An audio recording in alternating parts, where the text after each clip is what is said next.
صلی اللہ علیہ وسلم کے وصال ظاہری کے ایام قریب آئے تو حضور نے سرخ پٹی باندھی، تیز بخار ہے نبی کریم کو، 2 صحابہ سہارا دے کے مسجد میں لائے، نبی پاک علیہ السلام کو بظاہر سہارا دے کے لایا گیا۔ کریم رسول نے لوگوں کو جمع کیا، حضور آج کیا ہونے والا ہے، آج کیا کہا جائے گا، آج کس لیے میٹنگ بلائی ہے؟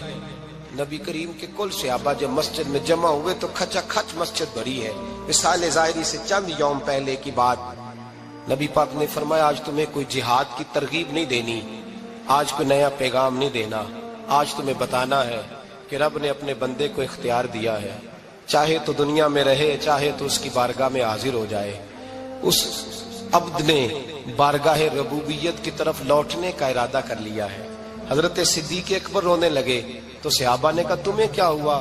کہنے لگے سمجھ نہیں رہے، کسی کی بات نہیں کر رہے، نبی پاک تو اپنی بات فرما رہے ہیں، اس نے جانے کا ارادہ کر لیا۔ سنیے میرے بھائی، محبوب پاک نے فرمایا بھائی کسی شخص کو میری طرف سے کوئی تکلیف پہنچی ہو تو بدلہ لے سکتا ہے، بدلہ لے سکتا ہے، کسی کو تکلیف پہنچی ہو۔ صحابہ پھوٹ کے رونے لگے، محبوبہ کرم ہی کرم ہوا ہے، رحمت ہی رحمت آئی، آپ کے بارے میں گمان کرنے والا بھی دائرہ ایمان سے نکل جائے گا۔ حضور آپ کیا فرما رہے ہیں؟ فرمایا نہیں بھائی اٹھو۔ پیچھے سے جناب عکاشہ بن محصن اٹھے، ہاتھ کانپتے ہیں آگے بڑھے، کہنے لگے یا رسول اللہ، ایک جنگ کے موقع پر آپ نے درہ مارا تھا، ننگی پیٹھ پر صفیں سیدھی کراتے، بات دل میں رہ گئی ہے، میں نے بدلہ لینا ہے۔ نبی کریم نے فرمایا بلال دوڑ کے جاؤ، فاطمہ کے گھر درہ پڑا ہے، درہ لاؤ۔ سیدنا بلال حبشی کہتے میں گیا، دستک دی سیدہ طیبہ طاہرہ، حضرت فاطمہ فرمانے لگی بلال کیسے آئے ہو؟ اماں جی وہ درہ چاہیے تھا۔ سیدہ کو تشویش ہوئی، کہنے لگے بلال نہ تو جنگ پہ جانا ہے، نہ جہاد ہے، نہ کوئی ایسا موقع ہے، حضور کی تو طبیعت مبارک بظاہر بڑی علیل ہے، درہ کیا کریں گے؟ حضرت بلال عرض کرنے لگے اماں جی ایک صحابی بدلہ لینے لگے ہیں، صاحب طبقات نے جملے لکھے ہیں، کہتے ہیں بی بی صاحبہ نے درہ بھی دیا اور امام حسن حسین کو بھی باہر نکالا۔ فرمانے لگی عکاشہ سے کہنا 100 درے مارے، ان 2 شہزادوں کے جسم پر نبی پاک کے قریب نہ جائے، میں نے 2 بچے پیدا ہی اپنے محبوب پر قربان کرنے کے لیے کیے، ان کو لے جائے۔ حضرت بلال کہتے میں 2 شہزادے لے کے آیا، اور جب دروازے میں میں لے کے پہنچا تو نبی پاک نے دیکھا تو آنکھوں میں آنسو آ گئے، فرمایا ان کو بٹھا دو، مجھے پتا ہے فاطمہ نے کیا کہہ کے بھیجا ہے۔ حضرت سیدنا بلال فرماتے ہیں درہ میں نے جناب عکاشہ کو دیا، حضرت عکاشہ درہ لے کے آگے جو بڑھے تو حضرت ابو بکر صدیق نے ان کے پیروں پہ ہاتھ رکھا، فرمایا عکاشہ میری طرف آ یار، مجھے مار درے، نبی پاک کے قریب نہ جا۔ مصطفیٰ کریم نے فرمایا ابو بکر تو ہٹ جا، اسے آنے دے۔ فرماتے ہیں میں چند قدم آگے گیا تو مولا علی شیر خدا نے میرے پیر پہ ہاتھ رکھا، کہنے لگے عکاشہ سوچ تو صحیح تو کیا کر رہا ہے؟ حضور نے فرمایا علی ہٹ جاؤ، میرا اور ان کا معاملہ ہے۔ جناب عکاشہ آگے بڑھ رہے، نبی کریم نے فرمایا میں اپنی امت کو درس دینا چاہتا ہوں، خبردار خبردار زندگی میں تمہارے ہاتھ سے زبان سے کسی کو تکلیف نہ پہنچنے پائے، خبردار یاد رکھنا وہ معاشرے بگڑ جاتے ہیں، وہ معاشرے تباہ کر دیے جاتے ہیں جہاں ظلم ہوتا ہے، جہاں زیادتی ہوتی ہے، جہاں لوگوں کو ستایا جاتا ہے۔ محبوب کریم کے قریب آئے حضرت عکاشہ کہ حضور میری پیٹھ ننگی تھی، آپ بھی ذرا کپڑا ہٹائیے۔ نبی کریم نے پیٹھ سے کپڑا ہٹایا، جناب عکاشہ نے درہ جو اٹھایا تو صحابہ کی چیخیں نکلی، حضرت عکاشہ نے درہ دور پھینکا، حضور کے بطن اطہر سے لپٹ گئے، چومنے لگے، کہنے لگے حضور وہ تو صفیں سیدھی کراتے لگ گیا تھا، آپ نے کہاں مارا تھا؟ یا رسول اللہ میں تو بہانہ بنا رہا تھا کہ جاتی دفعہ مجھے وجود چومنے کا موقع نصیب ہو جائے، مجھے یہ موقع نصیب ہو جائے۔ میرے حبیب نے فرمایا جس نے جنتی دیکھنا ہو میرے عکاشہ کی زیارت کر لے۔ بھائی ظلم کا دروازہ کھلا ہوا ہے اور لوگ بھول جاتے ہیں زیادتی کرتے ہوئے، وہ بہو سے ہی کیوں نہ کریں، وہ اپنے گھر کے بھول جاتے ہیں کہ شاید پوچھنے والا کوئی نہیں، شاید میزان نہیں لگے گا۔ ایران کے بادشاہ نے اپنے بیٹے کو پڑھانے کے لیے ایک استاد صاحب کا بندوبست کیا۔ استاد صاحب کو کہا کہ میرے بچے کو دین پڑھائیے، میں چاہتا ہوں کل اس نے انعام حکومت کو سنبھالنا ہے تو یہ دین سے آگاہ ہو جائے، اس کو کچھ سکھائیے پڑھائیے۔ بہت نیک بزرگ بڑے درویش عالم پڑھانے لگے، اسباق مکمل ہو گئے، دین کے اسباق قرآن مجید پڑھایا، احادیث طیبہ کا درس دیا، اصول فقہ سے روشناس کرایا، جب بچے نے مکمل تعلیم حاصل کر لی اور آمین ہو گئی، دستار ہو گئی، فارغ ہو گئے، تو پھر ایک دن استاد صاحب نے کہا بیٹے کل تم نے ضرور آنا ہے، کچھ بات کرنی ہے۔ شہزادہ گیا ملنے استاد صاحب سے، استاد صاحب نے کنڈی لگا لی، ہاتھ میں درہ پکڑ لیا، مار مار کے پورے وجود کو زخمی کر دیا، کوئی غلطی نہیں، کوئی بات نہیں، مارا۔ اب بچہ آیا آ کے بادشاہ سلامت سے کہا کہ ابا جی سمجھ نہیں آئی، بڑا مارا ہے استاد۔ تو سیانے تھے نا بادشاہ، یہاں تو قاری صاحب روز کٹہرے میں کھڑے ہوتے ہیں، مولوی صاحب آپ نے میرے بچے کو کیوں مارا ہے؟ آپ 8,000 کے مولوی ہیں، میرا کئی کروڑ کا بچہ ہے، سویرے بدل لیں گے، خبردار آپ نے بچے کو ہاتھ لگایا، اپنی حیثیت میں رہے معاذ اللہ۔ جو قومیں استادوں کو کٹہروں میں کھڑا کرتی ہیں وہ ترقی نہیں کر پاتی، جو استادوں کو کٹہروں میں روز کھڑا کرتے ہیں۔ کہا ابا جی بڑا مارا ہے، تو والد بڑے سمجھدار تھے، کہنے لگے بیٹا استاد باپ ہوتا ہے، وہ زیادتی نہیں کرتا، کوئی بات ہوگی میں تیرے استاد کو کٹہرے میں نہیں بلاؤں گا۔ اماں سے بات کی، اماں کہنے لگی بیٹا میں تیرے باپ سے کیسے بات کروں، ڈر آتا۔ وقت گزر گیا، 22 سال بیت گئے، 22 سال گزر گئے، بادشاہ کا انتقال ہوا، شہزادہ تخت پہ بیٹھا، پہلا حکم یہ دیا کہ میرے استاد کو بلاؤ، پہلا حکم۔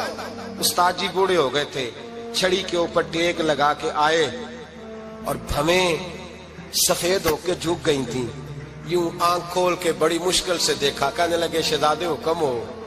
کم میں شہزادہ نہیں، اب میں بادشاہ بن گیا ہوں۔ استاد جی 22 سال بیت گئے، آپ نے مارا تھا، پر وہ درد چونکہ زیادتی کی تھی، میرا قصور کوئی نہیں تھا، تو نہ میری روح سے درد گیا ہے نہ میرے جسم سے گیا ہے، میں بے اختیار تھا، پوچھ نہیں سکتا تھا، آج با اختیار ہوا ہوں۔ سب سے پہلے پہلا حکم آپ کو دیا، بلایا ہے، بتائے کیوں مارا تھا، کیوں مجھے مارا تھا، میری زیادتی بتائے۔ تو استاد، بوڑھے استاد کی آنکھیں آنسوؤں سے بھر گئیں، کہنے لگے بیٹے بس آج کے دن کے لیے مارا تھا، یہ جو دن آ گیا نا میری زندگی میں اس لیے مارا تھا، یہ میں چاہتا تھا میری زندگی میں وقت ہے، آج کے بس میری مراد پوری ہو گئی۔ کہا صاحب کس لیے، مجھے بھی سمجھائے۔ آپ فرمانے لگے کتنی دیر ہو گئی تجھے مار کھائے ہوئے، کتنا زمانہ بیت گیا؟ کہنے لگا 22 سال۔ فرمایا زخم بھولے تو نہیں، درد ختم تو نہیں ہوئی، تمہیں بات 1 منٹ کے لیے بھی تمہارے حافظے سے محو تو نہیں ہوئی؟ کہا استاد جی روز رات کو یاد آتی، روز خیال آتا تھا۔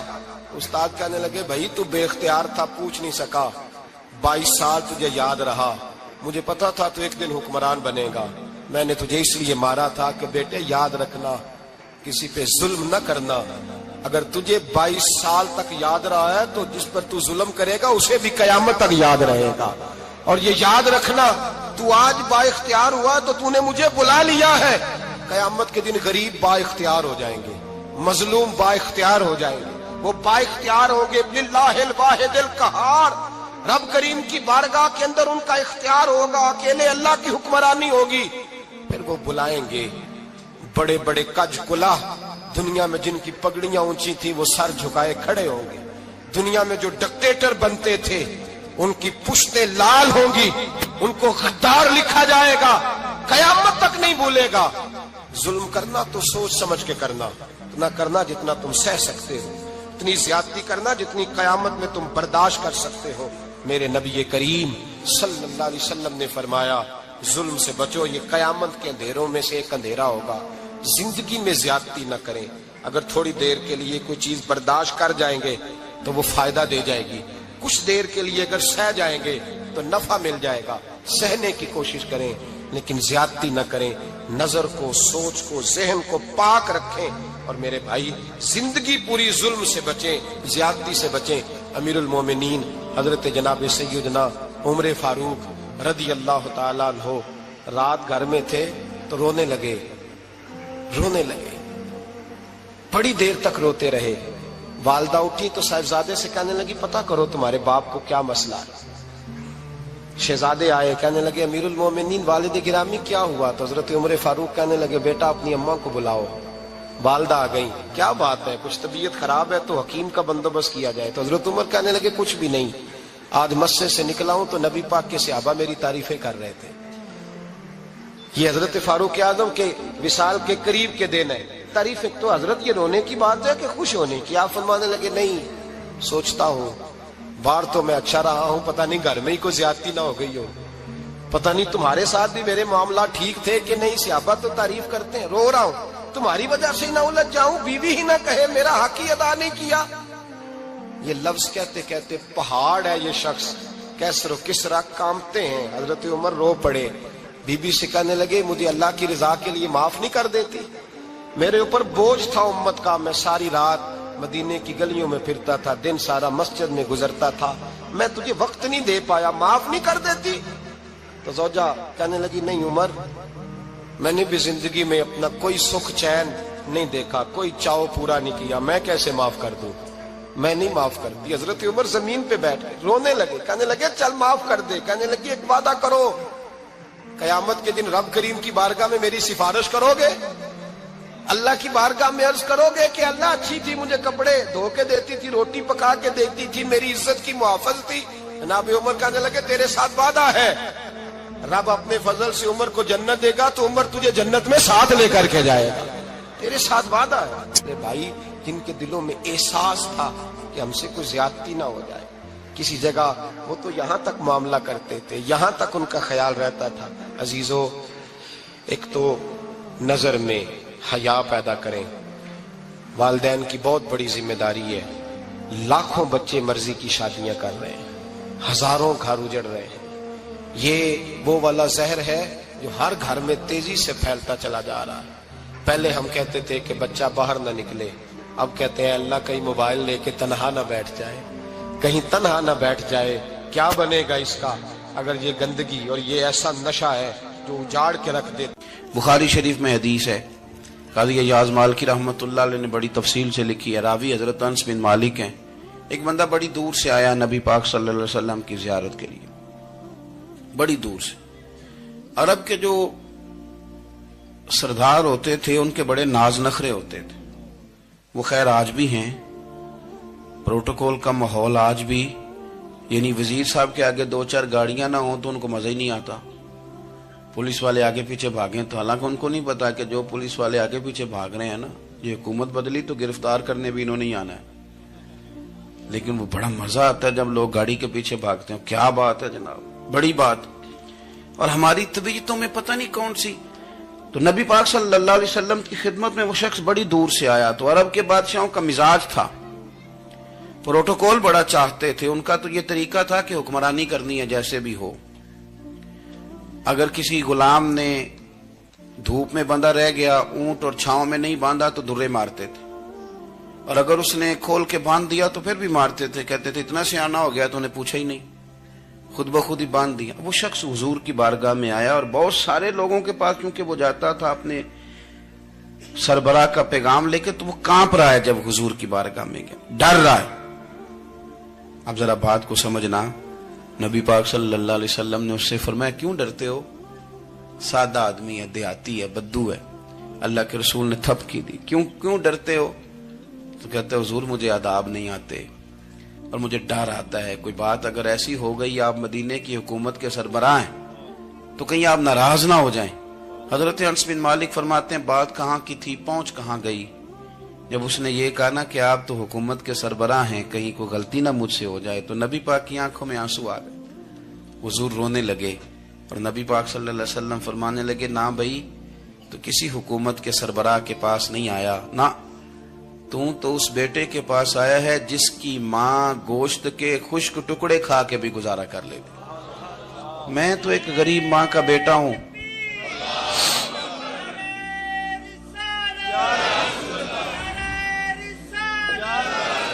بھائی اگر آپ کا یہ ذوق بن جائے، دیکھو نا آج تو لوگ بھول جاتے ہیں نا، کپڑے بدل لیتے ہیں تو وہ سمجھتے ہیں کہ شاید سارا کچھ ہی بدل گیا، یعنی گاؤں سے آ کر پڑھنے والے بھول ہی گئے ہیں کہ کس کی ماں نے کتنا زیور بیچا تھا۔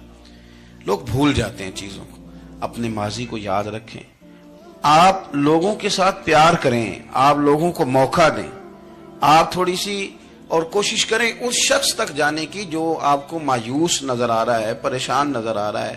یہ ہمیں میلاد والے محبوب صلی اللہ علیہ وسلم نے درس دی۔ ایک اور پہلو، حضور سید عالم صلی اللہ علیہ وسلم نے، ہمارے ہاں نا ابھی بھی برادری کی تقسیم ہے، ابھی بھی اور کچھ میں نے ایسے کمزور لوگ بھی دیکھے. یہ اس طرح کی حرکتیں ہارے ہوئے لوگ کرتے ہیں. ہارے ہوئے لوگ جو اپنے آپ کو سمجھتے ہیں کہ میں کوئی بڑا آدمی ہوں. بڑا آدمی تو اپنے اخلاق سے ہوتا ہے, اپنے کردار سے ہوتا ہے, اپنی سخاوت سے ہوتا ہے, لوگوں سے پیار کرنے سے ہوتا ہے. باقی یہ کہ بیٹھ کے کہانی سنانا کہ میں بڑا کچھ کرتا ہوں, تو جو کچھ کرتا ہوتا ہے اسے سنانے کی کوئی ضرورت. ایک وہ بہت سارے لوگ آپ تعزیت کرنے جائیں نا والد کے انتقال کے بعد, تو ان بیچاروں کو بتانا پڑتا ہے کہ ابا جی میرے بغیر دوائی نہیں کھاتے تھے. تو میں کہتا ہوں اگر تیرے بغیر نہیں کھاتے تھے پھر بتانے کی ضرورت نہیں, پھر تو سارے گاؤں کو پتا ہوگا کہ تیرے بغیر نہیں کھاتے تھے. اور اگر کوئی دال میں کالا ہے تو پھر تیری وضاحت کوئی بندہ قبول نہیں کرے گا. تو آپ کو بتانا کیوں پڑ رہا ہے, اور آپ بار بار اس بات کا ذکر کیوں کر رہے ہیں کہ ہم بہت بڑے قبیلے کے ہیں؟ صاحب اگر آپ بڑے قبیلے کے ہیں تو پتا ہوگا سارے علاقے کو آپ کتنا لوگوں کا خیال کرتے ہیں, آپ کس قدر محبت کرتے ہیں, آپ کا انداز کریمانہ کس طرح کا. پھر آپ کو بتانے کی کوئی ضرورت نہیں ہوتی, پھر خود بخود خبر ہوتی ہے. حضرت سیدنا ابو ذر غفاری رضی اللہ تعالیٰ عنہ, قبیلہ بنو غفار ایک بڑی شاخ تھی قبیلوں میں سے. جو لوگ اس زمانے میں مالدار قبیلوں سے تعلق رکھتے تھے ان میں سے ایک بڑا نام تھا. ساری زندگی چودراہٹ کی, لیکن میلاد ایک انقلاب کا نام ہے. میں میلاد منانے والے دوستوں سے گزارش کرتا ہوں کہ آپ ہر سال میلاد منائیں, اور ہر سال میلاد کے بعد آپ تھوڑے بدل بھی جائیں, یعنی تھوڑے سے بدل جائیں.